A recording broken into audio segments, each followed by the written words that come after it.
What's the deal with this moon?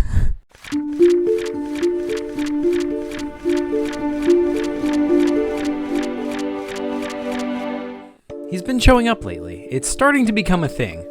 He first appeared in Chris's Mad Lib stream, then he was in Chris's Roundabout stream separately for no reason. Chris just felt like he should add him in there.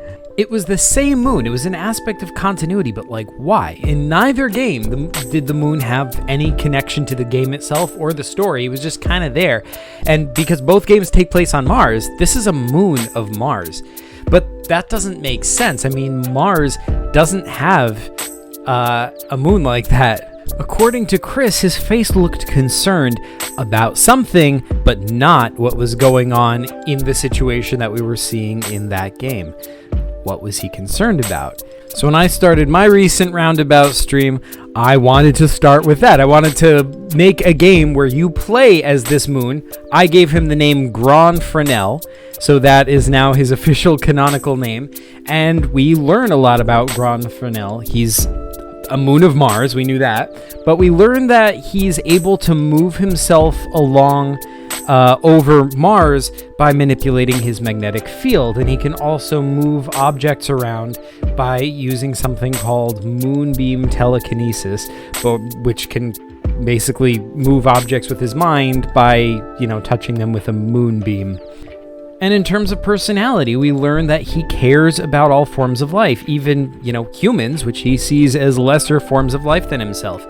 He's trying, in his game, he's trying to stop two starships from destroying each other. He knows nothing about the conflict. It doesn't matter. He doesn't care who's right or wrong. He's just, these are organisms. I just want to separate them so, they don't destroy each other. I just want them both to be able to live and be happy, He's a very compassionate moon. But even though I created that game to get to the bottom of the mystery of Gron-Fresnell, I feel like I was only just scratching the surface. There's a lot more mysterious about this guy. For example, we know he first appeared in PCG Mad Libs because Chris basically just, was drawing a moon and by accident it looked like a face and he just went with it. My moon kind of looks like a face. According to Chris. And then he decided to bring it back for the next stream. This is the personified moon from my last live stream. Callback. Alright, what else? But the mystery goes deeper than that because we actually saw a being that looks a lot like Gron-Fresnell even earlier than his first appearance. In Chris's classic PCG Ghosts 2, on the final page, you zoom across the universe as a ghost and you see this being in space. Could this be Gron-Fresnell? I mean, this ghost is coming from Earth. It's flying out of the solar system. It could have passed a moon of Mars. But why did Chris draw him here? How did he appear even before he'd been created? Chris says this moon has always been there. We just didn't notice. He didn't even notice. He didn't do this intentionally. I showed him this and he's like, yep, he's always been there. But he was surprised though. He didn't realize that he'd done that. There's even a case to be made that he might have made appearances as Earth's moon in some of Chris's earlier PCGs, like the Nazi Machine and even Ghosts, but some of these are stretching a little bit far. The Ghosts 2 one clearly looks like, the same face, whereas some of these earlier faces, they could be faces, but, and, there is our human tendency to see faces even where there aren't any. The other mysterious thing about Gron-Fresnell is, okay, he's a moon of Mars, but we've seen him in other places as well. In Angry KP's PCG, we see him in a room with two ball people, for lack of a better term, holding guns, and you have to get past them and get to the door. This is just sort of a normal PCG, except that the main character is a moon. How can that be? How can you have a moon, something the size of a moon, but he just has to get past normal guys and get out a door in a room? Was Gron-Fresnell shrunk down at some point? Or maybe this is just an enormously large room. Who are these spherical-shaped enemies that you have to get past. Are they normal human-sized enemies, or are they moon-sized as well?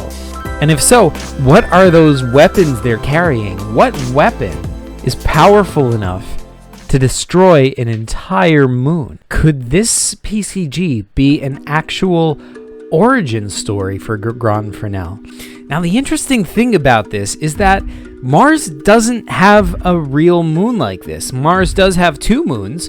They're called Phobos and Deimos, but neither of them are shaped like spheres like our moon is. They're both weird and potato-shaped or peanut-shaped. But the thing about them is that they're both captured asteroids. Both of them were just asteroids that were just flying around in the solar system, just flying past, and they happened to have gotten caught in Mars's gravity. So if Gron-Fresnell is not one of the two moons who's supposed to be there, where did he come from? Well, maybe he's captured as well. Maybe he's another thing that was passing through our solar system in the PCG universe, and just like the other two moons, Mars's gravity captured Gron-Fresnell. So if he's a captured moon, that could explain where he came from, except where did he come from before that?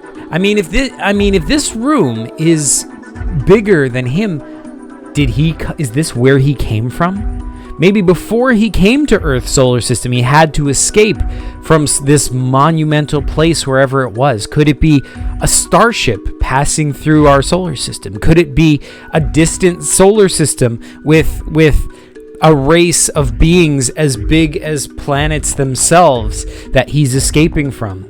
Maybe he's been shooting through empty space, traveling for so long, for tens of thousands of years, to get to our solar system only to be captured by Mars's gravity. Then again, we see another one of these ball people in my final PCG, but that final PCG takes place inside of Gron-Fresnell's mouth. So how could he be, sort of the same size as these guys in one game, but then a tiny version of them is inside of him in the other? We also know that there is life living on and under the surface of Gron-Fresnell, but it's non-specific. We don't know much about this life or what kind of life it is. It's possible that these ball people are that, but there's another possibility.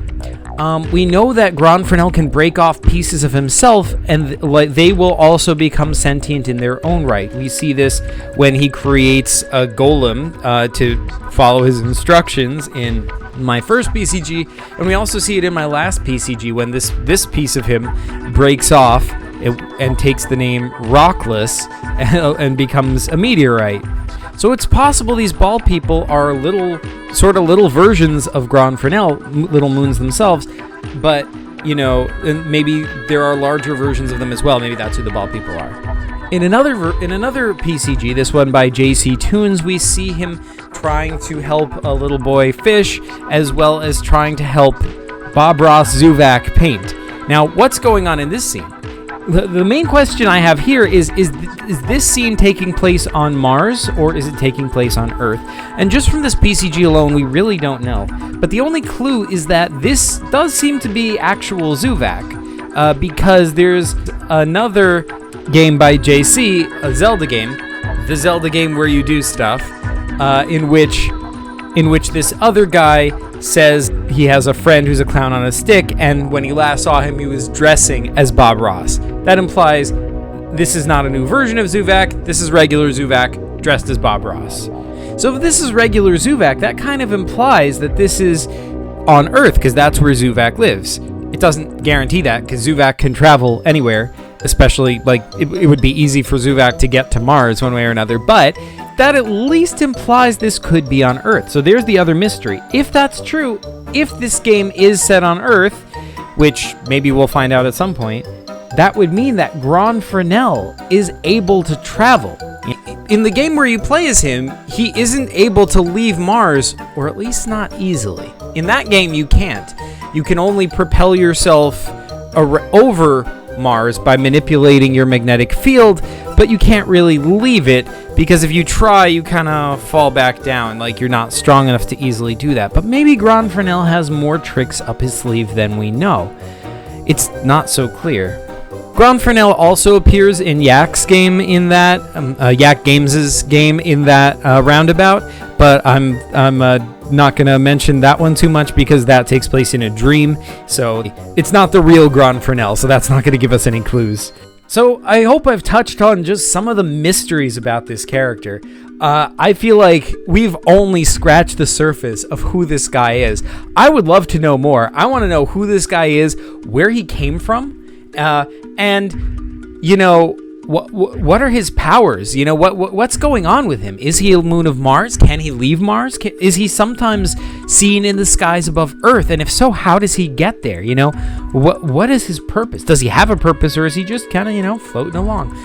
Either way, maybe as more PCGs come out by you guys or by Chris or by anyone, we'll find more clues to the true origin of this fascinating ancient being. Until then, Gron-Fresnell is a tantalizing mystery of the PCG universe, and it'll have to remain unsolved. Thanks so much for watching, you guys. PCG you later.